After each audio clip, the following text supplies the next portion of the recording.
Assalamu alaikum. This is Farouk Mirza. I'm a president, fourth pillar, Vigilant Media Watchdog, and I'm a resident editor, Daily Hotline and Marcus. I'm here with Cynthia Dawn Ritchie. Everybody knows she told us her story, and one of the incident happened to her was very outrageous, and lot of stories, lot of interviews, and we decided to visit her home to talk to her directly, and some of the things that media is not showing exactly what she want to communicate with the public. So we will ask Ms. Ritchie a direct question. I was originally invited to Pakistan. My trips were coordinated to Pakistan by Pakistani Americans. Rotary International, the Pakistan Chamber of Commerce out of Houston, Texas, were responsible for introducing me to Pakistan. Okay, this is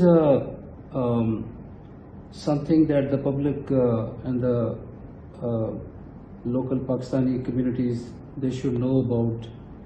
I will ask you direct questions. Am I talking to CIA? No.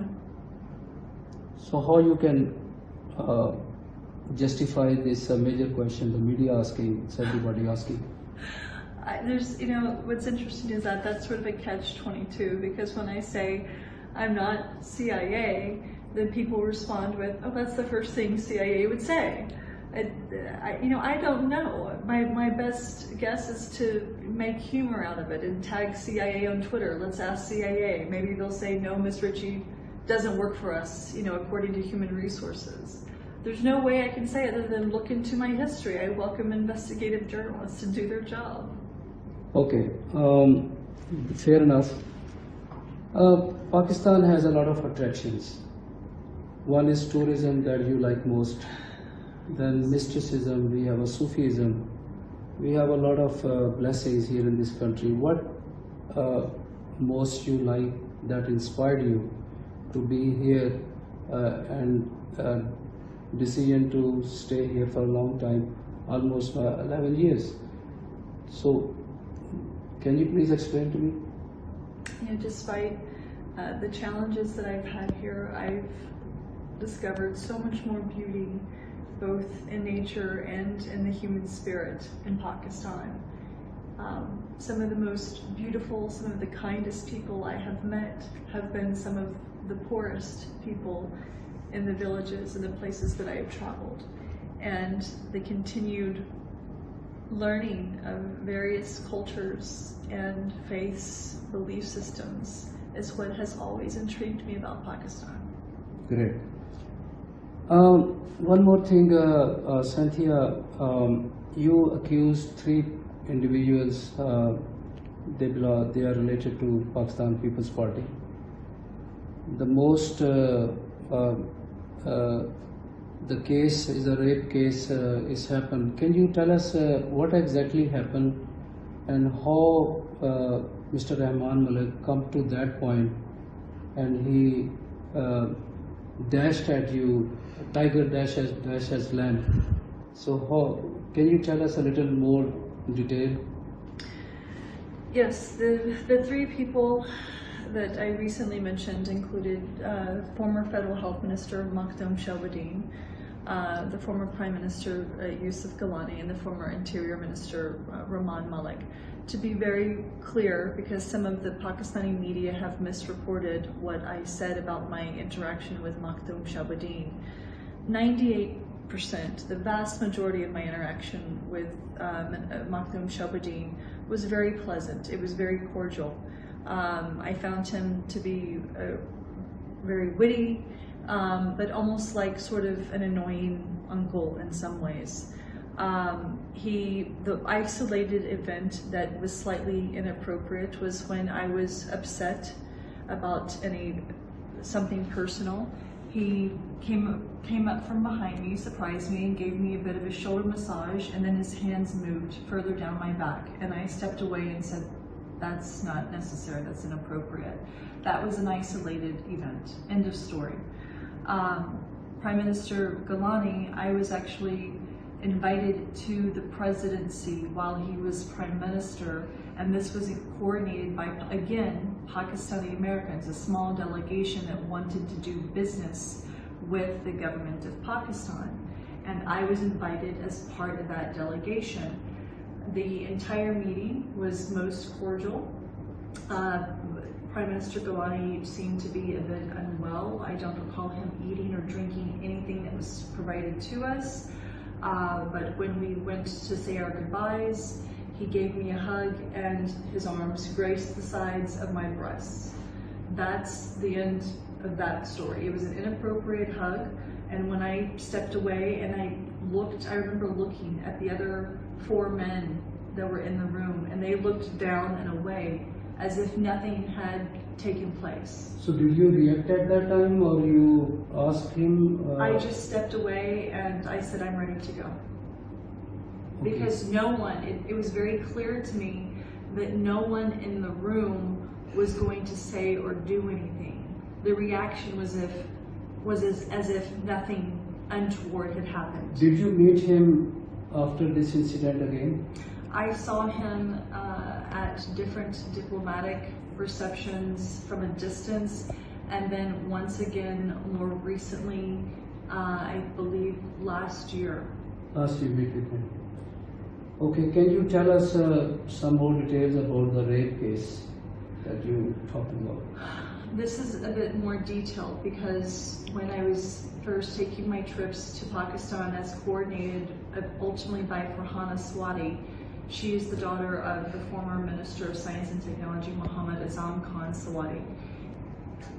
When I came back to my residence, I was stunned for a few days. I didn't go anywhere. I didn't know what to do. I felt very dirty. And it's like being in the desert, the first thing that I wanted to do was wash my body. I wanted to wash everything off of me. When I'm mentally upset, when something traumatic like this happens to me, I get into cleaning mode. That's when I just get into a cleaning mode when I'm really upset. I clean my house, I do my laundry, I vacuum, I scrub. This is one of my ways of stress relief.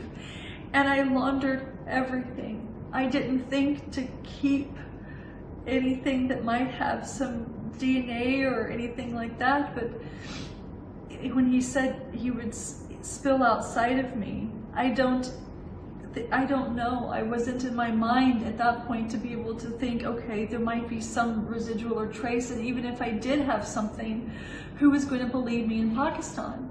Yes. So at this point, I had been in Pakistan for a few months, and I had been to a few parties, and I had met some people, diplomats that worked at the U.S. Embassy, and I had the contact of someone that worked in the political section. And I am in contact with the U.S. Embassy to re-access this information, by the way, with the Citizen Services section. Within a few days of this event taking place, I messaged my contact at the U.S. Embassy who worked in the political section, and I said, there's a party upcoming. Will you come pick me up? Because I'd like for us to attend. I didn't message anything else, because at this point I suspected that every bit of my communications was being monitored by Rahman Malik. And so the political officer responded, yes, sure, I'll come pick you up. I wanted to tell him what happened to me in a very large public setting with a lot of people around us and a lot of music, because I was afraid of being overheard. My room in the National Institute of Health had already been rifled through. Someone had already tried to break into my room in the middle of the night while I was there, and I reported it to the Federal Health Minister, who expressed some mild concern but did not react in a way that I thought would have been more appropriate. So I was already beginning to notice that things in my room were either missing or shifted around or had been rifled through. So when I met this official at the US Embassy, when I told him that this is what happened, he said, you know that US-Pakistan relations are not very good right now. And I just looked at him. And I said, what are we going to do about this? Who do I report this to? I clearly can't report it to the Pakistani authorities because the top Pakistani authority is the one that raped me. Yeah. And so he said that he would put me in contact with someone else at the embassy, which turned out to be another male. And he said that they could ensure that I got on a flight back home. And that's all they offered me. That's all there. That my own government failed me. But I wasn't going to give up. I did not want to give up, but I certainly did not want to burden my mother, who was a widower. I did not want to burden my family because I had convinced them that the Pakistanis were taking care of me and I was fine. And everything was going fine. I lied to my family because I did not want them to worry anymore. But I also did not have the voice back then, 9 years ago, that I have now. Did you spoke to State Department back home in Washington DC or some other agency, or you filed a written complaint about that? I did talk to a couple of people in Washington, yes, when I had a chance to go back home. Okay, one more question. People they are asking. You answered most of that. Why you took too much time to tell your story? So I think this is the time you should explain to me what justification do you have for being quiet for so much time? It's understandable. I was scared. I was alone. The very people that I trusted to help me were the ones that abused me. The top authority law enforcement official in the country who promised me that I would be safe and secure is the very one who abused me. The reason I took so long is because it's been several months now. I have been harassed on and off over the years by PPP in various ways, and I've been attacked in various ways that I have now gone into more detail with additional agencies. There are multiple people that I've been attacked by, mostly by PPP. That's another story. My family is now being attacked.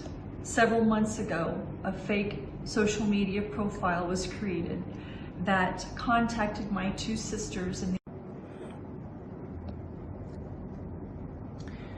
I fully intend to pursue all legal remedies in Pakistan. I am not going anywhere. We are pursuing, through my lawyers, a criminal case against Rahman Malik, civil cases against those who have stolen my personal identity, and any and all individuals who have aided and abetted these individuals by leaking my personal information and violating my privacy. One more thing. What did you talk to Imran Khan recently, or are there any his cabinet members? And a lot of folks in his cabinet, they are from US. They are US citizens. Did you talk to them about this incident, or they promised to help you? I have not spoken directly to Prime Minister Imran Khan regarding this matter, but I am quite sure that given the reach of what has taken place, that they are aware of it, and I am available for contact at their earliest convenience. Okay, one more thing I want to clarify. When you used to build social media strategy with Imran Khan, you were on their payroll or just a volunteer work? I have always only been a volunteer worker to assist when I was assisting PTI with their social media strategies. I never at any time received any payment. Okay, last question, Nethya. According to the media claims that your status would be expired on June 30th and your visa would be expired. So can you tell me about this this situation, or what is your status in this country? Can you explain to the public? Yes, my status in this country has always been legal. I have never taken any favors. I have always gone through proper channels regarding my stay here in Pakistan. I fully intend to apply for an extension. I've been told across, and it's been spread across social media that PPP wishes to deport me. Why would they want to deport me if they had a legitimate case against me? I'm not going to be deported. I'm going to stay here in Pakistan, and I'm going to fight this to the end. Thank you very much, Nethya, for your time. Folks, there are almost 1 million Pakistani. They are living in United States of America, and they have access to law enforcement, courts, health and education, and modern technologies, and they are living over there. Most of them, they committed rapes, and most of them, they are part of political system. So this case in that part of Pakistan, I think it's a very simple case. A girl, she is complaining, she is American citizen, and the local justice system, they should take it as a routine case. It's not a mess, it's not a conspiracy, I believe. They should give us a fair trial, a chance to fair trial, and they should listen us. And secondly, the media should also give her a chance to tell her story, and they should post all the detail as it is. Thank you very much, Nethya, again for your time.